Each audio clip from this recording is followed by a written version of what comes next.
Hello दोस्तों, स्वागत है आप सभी का RWM कॉम्पिटिटिव एग्ज़ाम में। तो आइए आज हम लोग देखते हैं यूपी एग्रीकल्चर टीए और कृषि से संबंधित परीक्षाओं के लिए प्रश्न और उत्तर। प्रश्न है एक, मृदा के काया पलट में सहायक होते हैं। मृदा के काया पलट में कौन से सहायक होते हैं? इन चार ऑप्शनों में तो केंचुए सहायक होते हैं। केंचुए मृदा की काया पलट में सहायता करते हैं। क्वेश्चन नंबर 2 है, निम्नलिखित चुनौतियों को सम्मिलित कीजिए तथा नीचे गए कूट से सही उत्तर छांटना है। नीचे दिए गए कूट से क्या करना है? आपको सही उत्तर छांटना है। ठीक है,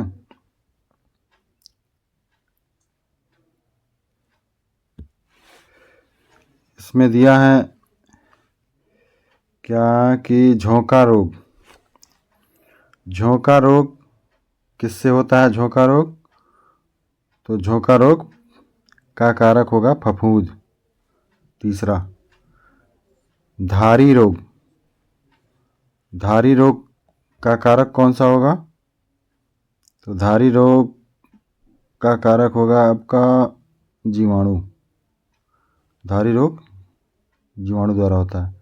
खैरा रोग, खैरा रोग किससे होता है? जिंक की कमी से। और टुंगरू रोग, टुंगरू रोग वायरस जनित है। ठीक, तो पहले का 3 यानी कि झोंका रोग का 3, तो क्या होगा? 3 1 4, 3 1 4 और 2, ये आंसर हो जाएगा आपका सी। सी आंसर सही हो जाएगा आपका। कौन सा आंसर सही हो जाएगा? सी, दूसरे का answer C. Question number 3,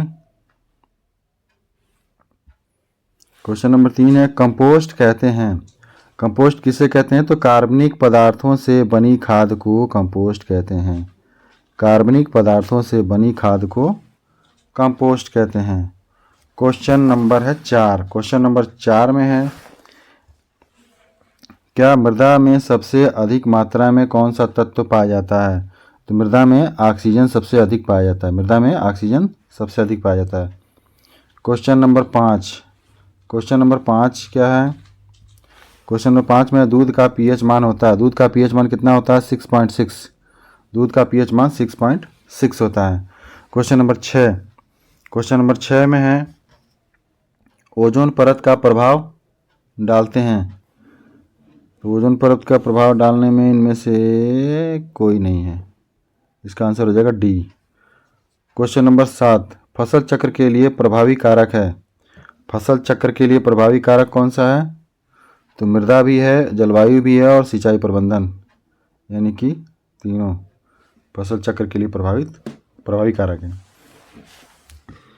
question number 8, कृषि के क्षेत्र में नोबेल पुरस्कार विजेता हैं।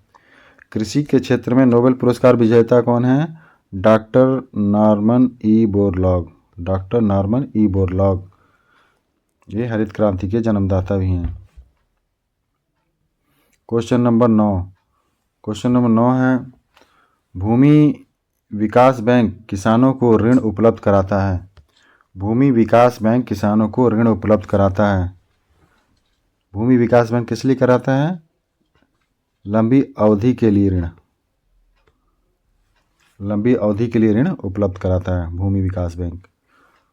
क्वेश्चन नंबर 10, क्वेश्चन नंबर 10 है, निम्नलिखित सूचियों को सम्मिलित कीजिए और नीचे दिए कूट में से सही उत्तर को चुनिए। ठीक है, सही उत्तर चुनना है इसमें।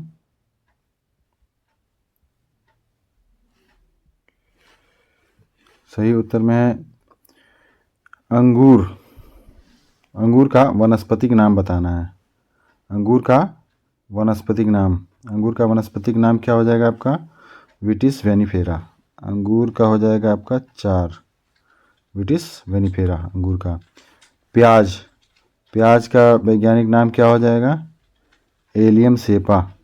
प्याज का एलियम सेपा, प्याज का हो जाएगा एलियम सेपा, प्याज का एलियम सेपा। मूंगफली, मूंगफली का क्या हो जाएगा? मूंगफली का आपका हो जाएगा आर्चिस हाइपोजिया। आर्चिस हाइपोजिया मूंगफली का होगा आर्चिस हाइपोजिया।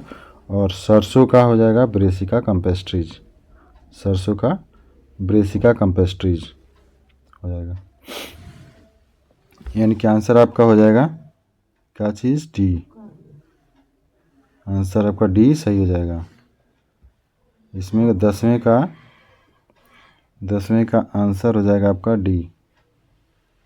क्वेश्चन नंबर 10 का आंसर डी। क्वेश्चन नंबर 11 है। क्वेश्चन नंबर 11 में है अरहर के 200 किलोग्राम बीज। अरहर के 200 किलोग्राम बीज उपचारित करने के लिए 1 लीटर पानी में थायरम 75% WDP ग्राम की आवश्यकता होती है। थायरम 75% WB की कितने ग्राम आवश्यकता होती है? तो 150 ग्राम। थायरम या थीरम एक ही चीज़ है। थीरम जो बोलते हैं इसको, थायरम को 150 ग्राम 200 किलोग्राम बीज के लिए उपचारित के लिए 150 ग्राम दवा की जरूरत पड़ेगी, थायरम की जरूरत पड़ेगी। क्वेश्चन नंबर 12 है सेरीकल्चर कहते हैं। 12 है सेरीकल्चर कहते हैं। सेरीकल्चर किसको कहते हैं? तो सेरीकल्चर जो है होता है आपका रेशम कीट पालन। सेरीकल्चर रेशम कीट पालन को कहते हैं। सेरीकल्चर रेशम कीट पालन को कहते हैं। Question number 13। क्वेश्चन नंबर 13 में है वैधानिक मानक के अनुसार मक्खन में कम से कम वसा का अंश होता है। मक्खन में कम से कम वसा का अंश 80% होता है। मक्खन में कम से कम वसा का अंश 80% होता है। Question number 14। क्वेश्चन नंबर 14 है एपीकल्चर कहते हैं। एपीकल्चर कहते हैं किसको कहते हैं? तो मधुमक्खी पालन को। मधुमक्खी पालन को एपीकल्चर कहते हैं। मधुमक्खी पालन को एपीकल्चर कहते हैं। क्वेश्चन नंबर 15 है चीकू उत्पादन में प्रथम स्थान वाला देश है। चीकू उत्पादन में प्रथम स्थान वाला देश कौन सा है? तो भारत। भारत में चीकू सबसे ज़्यादा होता है। क्वेश्चन नंबर 16 है धान की रोपाई के लिए सतह से उपयुक्त गहराई होनी चाहिए। धान की रोपाई के लिए सतह से उपयुक्त गहराई कितनी होनी चाहिए? तो 5 सेंटीमीटर। धान की रोपाई के लिए सतह से उपयुक्त गहराई 5 सेंटीमीटर होनी चाहिए। मतलब 5 सेंटीमीटर की गहराई पर धान की रोपाई करते हैं, सीधी बात यह है। Question number 17। क्वेश्चन नंबर 17 है गाय की दुधारू नस्ल है। गाय की दुधारू नस्ल है कौन सी है? तो गाय की दुधारू नस्ल है आपकी साहीवाल। साहीवाल जो है गाय की दुधारू नस्ल है। साहीवाल गाय की दुधारू नस्ल है। Question number 18। 18 जीवांश की सक्रियता से 18 जीवांश की सक्रियता से क्या करते हैं? मृदा में कार्बनिक पदार्थ का निर्माण होता है। जीवांश की सक्रियता से मृदा में कार्बनिक पदार्थ का निर्माण होता है। जीवांश की सक्रियता से मृदा में कार्बनिक पदार्थ का निर्माण होता है। यानी कि 18 का बी आंसर सही है। क्वेश्चन नंबर है 19। क्वेश्चन नंबर 19 में है कि नीचे दिए गए सूची में सुमेलित कीजिए और नीचे दिए कूट का सही उत्तर ज्ञात कीजिए। इस कूट का सही उत्तर ज्ञात करना है तो गन्ने का प्रति हेक्टेयर उपज बताना है। गन्ने का प्रति हेक्टेयर उपज कितना होगा? तो 800 क्विंटल। गन्ने का उपज अधिकतम जो है 800 क्विंटल प्रति हेक्टेयर काट सकते हैं। आलू का उपज कितना होगा? तो आलू का उपज होगा आपका 200 क्विंटल। आलू का उपज 200 क्विंटल प्रति हेक्टेयर। धान का उपज कितना होगा? तो धान का उपज हो जाएगा आपका 50 क्विंटल प्रति हेक्टेयर। बच गया बाजरे का उपज 25 क्विंटल प्रति हेक्टेयर। इनके आंसर कौन सा हो जाएगा आपका? A का 4, B का 1, 4 1 2 3, 4 1 2 3 यह है 4 1 2 3, क्योंकि इसका बी आंसर सही हो जाएगा। क्वेश्चन नंबर 19 का answer B. Question number 20। Question 20 है मुर्गी की भारतीय नस्ल है। मुर्गी की भारतीय नस्ल कौन सी है? असील। असील जो मुर्गी की भारतीय नस्ल है। असील जो लड़ाकू नस्ल होती है। क्वेश्चन नंबर 21 है एनडीआरआई स्थित है। एनडीआरआई कहाँ स्थित है? तो national dairy research institute, national dairy research institute कहाँ स्थित है आपका? तो करनाल में है। National dairy research institute Karnal में है। National dairy research institute, national dairy research institute Karnal में है। क्वेश्चन नंबर 22, ऑपरेशन फ्लड किससे संबंधित है?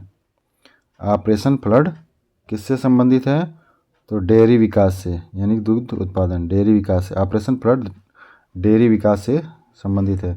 क्वेश्चन नंबर 23 है, सागौन पाया जाता है, सागौन पाया जाता है मानसूनी वनों में। सागौन कहाँ पाया जाता है? मानसूनी वनों में। सागौन कहाँ पाया जाता है? सागौन मानसूनी वनों में पाया जाता है। क्वेश्चन नंबर 24, क्वेश्चन नंबर 24 है, वनों के प्रबंधन एवं रख रखाव का विज्ञान है। वनों के प्रबंधन एवं रख रखाव का विज्ञान क्या कहलाता है? वनों के प्रबंधन एवं रख रखाव का विज्ञान क्या कहलाता है? सिल्वीकल्चर। वनों के प्रबंधन एवं रख रखाव का विज्ञान, वनों के प्रबंधन एवं रख रखाव का विज्ञान सिल्वीकल्चर कहलाता है। 24 का बी आंसर सही है। 25 है, एस्कॉर्बिक एसिड की कमी से होने वाला रोग है। एस्कॉर्बिक एसिड की कमी से होने वाला रोग कौन सा है? तो स्कर्वी। एस्कॉर्बिक एसिड की कमी से स्कर्वी रोग होता है। क्वेश्चन नंबर 26, क्वेश्चन नंबर 26 है, भारत में ग्रामीण बैंक कब से आरंभ हुए? तो भारत में ग्रामीण बैंक कब से आरंभ हुए? इसमें कोई नहीं, चारों गलत है। क्वेश्चन नंबर 27, क्वेश्चन नंबर 27 में है, उत्तर प्रदेश का दूध उत्पादन में स्थान है। उत्तर प्रदेश का दूध उत्पादन में प्रथम स्थान है। उत्तर प्रदेश का दूध उत्पादन में प्रथम स्थान है। क्वेश्चन नंबर 28 है, SFDA का अध्यक्ष होता है। SFDA का अध्यक्ष कौन होता है? तो जिलाधिकारी। SFDA का अध्यक्ष जिला अधिकारी होता है। क्वेश्चन नंबर 29 है, भारतीय पशु चिकित्सा अनुसंधान संस्थान स्थित है। भारतीय पशु चिकित्सा अनुसंधान संस्थान कहाँ स्थित है? तो बरेली में, इज्जतनगर बरेली में। भारतीय पशु चिकित्सा अनुसंधान इज्जतनगर बरेली में स्थित है। क्वेश्चन नंबर 30 है, जवाहर रोजगार योजना देश में लागू हुआ कब हुआ? जवाहर रोजगार योजना देश में अप्रैल 1989 में लागू हुआ था। जवाहर रोजगार योजना देश में अप्रैल 1989 में लागू हुआ था। क्वेश्चन नंबर 31 है, केंद्रीय मौसम वेधशाला की स्थापना की गई। केंद्रीय मौसम वेधशाला की स्थापना कहाँ की गई थी? तो पुणे में, पुणे में। क्वेश्चन नंबर 32 है, मृदा से जल की हानि किस प्रक्रिया द्वारा नहीं होती? मृदा से जल की हानि क्रिस्टलन द्वारा नहीं होती। मृदा से जल की हानि किसके द्वारा नहीं होती? क्रिस्टलन के द्वारा नहीं होती। क्वेश्चन नंबर 33, क्वेश्चन नंबर 33 है, 33, नाइट्रोजन के अभाव में पौधों की पत्तियां, नाइट्रोजन के अभाव में पौधों की पत्तियां हरी पीली हो जाती हैं। हरी पीली हो जाती हैं। नाइट्रोजन के अभाव में पौधों की पत्तियां हरी से पीली हो जाती हैं। ठीक। क्वेश्चन नंबर 34 है, निम्नलिखित में से कौन सा पौधे के लिए आवश्यक मुख्य तत्व नहीं है? निम्न में से कौन सा पौधे के लिए आवश्यक मुख्य तत्व नहीं है? तो इसका आंसर हो जाएगा आपका ए, कार्बन। कार्बन आवश्यक मुख्य तत्व नहीं है। नाइट्रोजन है, फास्फोरस है और गंधक है। क्वेश्चन नंबर 35 है, गाय की विदेशी नस्ल है। गाय की विदेशी नस्ल है। गाय की विदेशी नस्ल कौन सा है? आयरशायर। आयरशायर गाय की विदेशी नस्ल है। क्वेश्चन नंबर 36 है, भारत में आलू लाने वाले थे। भारत में आलू लाने वाले थे पुर्तगाली। भारत में आलू कहाँ से आया? पुर्तगाल से। भारत में आलू कहाँ से आया? पुर्तगाल से। क्वेश्चन नंबर 37 है, अफीम प्राप्त किया जाता है। अफीम प्राप्त किया जाता है, किससे प्राप्त किया जाता है अफीम? तो पैपेवर सोमनीफेरम से। पैपेवर सोमनीफेरम से अफीम प्राप्त किया जाता है। पैपेवर सोमनीफेरम से अफीम प्राप्त किया जाता है। क्वेश्चन नंबर 38 है, भारत में मुख्य सिंचाई का साधन क्या है? भारत में मुख्य सिंचाई का साधन क्या है जो शुद्ध सिंचित क्षेत्र का लगभग 45% के अंतर्गत आता है? लगभग 45% के अंतर्गत आता है। क्या है? केवल नलकूप। नलकूप जो है ये सिंचाई का मुख्य साधन है। नलकूप जो शुद्ध सिंचित क्षेत्र का 45% के अंतर्गत आता है। केवल नलकूप जो है 45% के अंतर्गत आता है और ये मुख्य सिंचाई का साधन है। क्वेश्चन नंबर 39 है, फूल गोभी का जो अंश खाया जाता है उसे क्या कहते हैं? फूल गोभी का जो अंश खाया जाता है उसे क्या कहते हैं? तो फूल कहते हैं। फूल गोभी के अंश जो उसे फूल को खाया जाता है उसे क्या कहते हैं? फूल, यानी कि कर्ड भी कहा जाता है। क्वेश्चन नंबर 40 है दोस्तों, क्या शरद ऋतु का फूल है? शरद ऋतु का फूल कौन सा है? तो एनीमो कार्नेशन भी शरद ऋतु का है और क्राइसेंथेमम कैलेंडस, डेजी यानी कि डहेलिया, ये तीनों जो है शरद ऋतु के फूल हैं। क्वेश्चन नंबर 41 है, क्षारीय मृदा में सोडियम क्लोराइड की मात्रा कितनी होती है? पूछ रहा है। क्षारीय मृदा में सोडियम क्लोराइड की मात्रा कितनी होती है? तो आपकी बहुत कम होती है। क्षारीय मृदा में सोडियम क्लोराइड की मात्रा बहुत कम होती है। क्षारीय मृदा में सोडियम क्लोराइड की मात्रा बहुत कम होती है। क्वेश्चन नंबर 42 है, नींबू का जन्म स्थान है। नींबू का जन्म स्थान कहाँ है? तो नींबू का जन्म स्थान दक्षिण एशिया है। नींबू का जन्म स्थान दक्षिण एशिया है। नींबू का जन्म स्थान दक्षिण एशिया। क्वेश्चन नंबर 43 है, बीजीए जैव उर्वरक का मुख्य इस्तेमाल होता है। बीजीए जैव उर्वरक का मुख्य इस्तेमाल कहाँ होता है? तो चावल में। बीजीए जैव उर्वरक का मुख्य इस्तेमाल चावल में होता है। बीजीए जैव उर्वरक का मुख्य इस्तेमाल चावल में होता है। क्वेश्चन नंबर 44 है, भारत में उत्पादन नहीं हो रहा है। भारत में उत्पादन नहीं हो रहा है। भारत में किस चीज़ का उत्पादन नहीं हो रहा है भारत में? तो इंसुलिन का उत्पादन भारत में नहीं हो रहा है। इंसुलिन का उत्पादन भारत में नहीं हो रहा है। क्वेश्चन नंबर 45, रक्षक फसलें कहलाती हैं। 45 है, रक्षक फसलें कहलाती हैं कौन सी? गन्ना और पटसन। गन्ना और पटसन जो है रक्षक फसलें कहलाती हैं। गन्ना और पटसन आपकी रक्षक फसलें कहलाती हैं। क्वेश्चन नंबर है 46। क्वेश्चन नंबर 46 क्या है? राष्ट्रीय जैव उर्वरक विकास केंद्र स्थापित है गाजियाबाद में। राष्ट्रीय जैव उर्वरक विकास केंद्र कहाँ स्थापित है? तो गाजियाबाद में। राष्ट्रीय जैव उर्वरक विकास केंद्र स्थापित किया गया है कहाँ? गाजियाबाद में। तो दोस्तों आज के लिए इतना ही। अब फिर मिलते हैं नेक्स्ट मॉडल पेपर में आपको कृषि से संबंधित बहुत महत्वपूर्ण क्वेश्चन को लेकर के। तब तक के लिए हमारे वीडियो को देखते रहिए। आप लोगों का बहुत बहुत धन्यवाद।